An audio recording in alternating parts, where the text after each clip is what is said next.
আসসালামু আলাইকুম। আমার আরেকটি নতুন ভ্লগে আপনাদেরকে জানাই স্বাগত। আশা করছি সকলে ভালো আছেন। দেখতে দেখতে আমাদের বাচ্চাগুলো বড় হয়ে যাচ্ছে। এই দেখুন, নিজের কাজ নিজেরাই করতে শিখে গেছে, নিজের জুতা নিজেই পরতে পারে। আজকে বেরিয়ে পড়লাম পৌরবাজারের উদ্দেশ্যে। আমাদের একটি ব্লেন্ডার নষ্ট হয়ে গিয়েছে, সেইটি ঠিক করতে হবে, সেই জন্যই বেরিয়ে পড়লাম। এই দেখুন, আবু তালহা আপনাদেরকে হাই করলো। চলে আসলাম থানাপাড়ার দিকে। এই যে এখন লালমনিরহাট সরকারি উচ্চ বিদ্যালয় এবং বালিকা উচ্চ বিদ্যালয় অতিক্রম করছি। এই তো স্কুল পার হলেই তারপরে থানা, থানার পরেই চলে আসে পৌরবাজার। পৌরবাজারে এসে প্রথমে ব্লেন্ডারটা দেখালাম, পরে বলল যে ব্লেন্ডারের নিচের যে সুইচটা থাকে সেইটা নষ্ট হয়ে গিয়েছে। যার কাছে ঠিক করতে এনেছি তার কাছে নাকি সুইচটা নেই। এই জন্য এখন আমাদেরকে পূর্ববঙ্গ থেকে পশ্চিমবঙ্গে যেতে হবে এই সুইচটা কিনতে। পূর্ববঙ্গ হলো রেলবাজার, পৌরবাজার এসব জায়গা, আর পশ্চিমবঙ্গ হলো মিশন মোড়। আমরা এখন পৌরবাজার থেকে যাচ্ছি হলো মিশন মোড়ের দিকে। এই তো চলে আসলাম সোহরাওয়ার্দী ময়দানে। সোহরাওয়ার্দী ময়দানের পরে এই যে আমার স্কুলের পিছনের রাস্তাটা নিলাম। স্কুলের পিছন দিয়ে খ্রিস্টানদের কবরের পাশ দিয়ে স্টেডিয়াম পাড়া হয়ে যাব হলো মিশন মোড়ের দিকে। এই রাস্তাটাতেও আমার অনেক স্মৃতি জড়িত। অন্যের বাড়ির কলিং বেল টিপে পালিয়ে যেতাম একটা সময়। ছোটবেলায় কতই না দুষ্টুমি করেছি আমরা। এই তো বলতে বলতে চলে আসলাম মিশন মোড়ে। মিশন মোড়ে এই মদিনা ইলেকট্রনিক্সেই নাকি এই সুইচটা পাওয়া যায়। পরে এই সুইচটা নিয়ে নিলাম। সুইচ নেওয়ার পরে এই যে দুইজনে অরিজিনাল সুইচটা এবং এখন কেনা সুইচটা মিলাচ্ছি। যতই আমরা ভাবনা চিন্তা করি না কেন, অরিজিনাল জিনিস আর ডুপ্লিকেট জিনিসের মধ্যে অবশ্যই পার্থক্য রয়েছে। যাই হোক, জিনিসটি যখন নষ্ট হয়েছে তখন আমাদেরকে ঠিক করতেই হবে। এই তো গাড়িতে উঠে পড়লাম, এখন যাব পৌরবাজারের দিকে। মিশন মোড়েই যে নাটোর সুইটস দোকানটি ছিল সেটি এখন নেই, ভেঙে নতুন করে বিল্ডিং তৈরি করা হচ্ছে। এই নাটোর সুইটসে আমরা একসময় স্কুলের টিফিন পিরিয়ডে আসতাম। এসে নাটোরে একটি টক মিষ্টি সস দিয়ে সিঙ্গারা বিক্রি করা হতো। তখন বোধহয় সিঙ্গারাটার দাম ছিল 5 টাকা। আমরা খুব মজা করে খেতাম। এই তো বলতে বলতে চলে আসলাম আমার স্কুলের এখানে। আমার স্কুলটা আপনাদেরকে দেখাতে খুবই ভালো লাগে, এই জন্য বারবারই দেখাই। এটা আমাদের রেলওয়ে শহীদ মিনার। যখন লালমনিরহাটে এত শহীদ মিনার ছিল না, শুধু কেন্দ্রীয় শহীদ মিনার আর রেলওয়ে শহীদ মিনার ছিল, তখন 21শে ফেব্রুয়ারি বলেন আর বিজয় দিবসেই বলেন বা স্বাধীনতা দিবসে লোকজন এখানেই আসতো ফুল দিতে। চলে আসলাম পৌরবাজারে। এসে এখন আবু তালহার চুইংগাম খেতে ইচ্ছা করেছে। ঢুকে পড়লাম চাঁদ কনফেকশনারিতে। আমাদের তো যাবতীয় দ্রব্যাদি আমরা এই চাঁদ কনফেকশনারি থেকেই কিনি। বিশেষ করে আমাদের চাঁদ কনফেকশনারির টোস্ট না হলে আমাদের চলেই না, টোস্ট আর পাউরুটি। চুইংগাম খাওয়ার জন্য এখন চুইংগামের প্যাকেটটি খুলে দেওয়া হচ্ছে আবু তালহাকে। এখন বলি, কোথায় ঠিক করতে এসেছি আমাদের ব্লেন্ডারটিকে।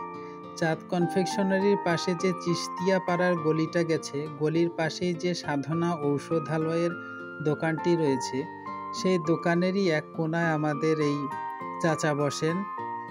ওনাকে সবাই কাল্টু মেকার নামেই চেনে। উনি খুব ভালো করেই যন্ত্রপাতি ঠিক করে দেন। আর এই দেখুন, আমাদের আবু তালহা ফুটেজ খাওয়ার চেষ্টা করছে, আবার লজ্জাও পাচ্ছে। এই চাচাই হলেন কাল্টু মেকার। ইনি কাজটি করছেন। এনার কাছে আমি এর আগে অনেক কাজ করে নিয়ে গিয়েছি। ইনি ভালোই কাজ করেন। খুব সাশ্রয়ী রেটে কাজগুলো করে দেন এবং কাজগুলো দীর্ঘস্থায়ী হয়ে থাকে। ব্লেন্ডার ঠিক হওয়ার পরে মাগরিবের নামাজের সময় হয়ে গেল। চলে আসলাম পুরান বাজারে।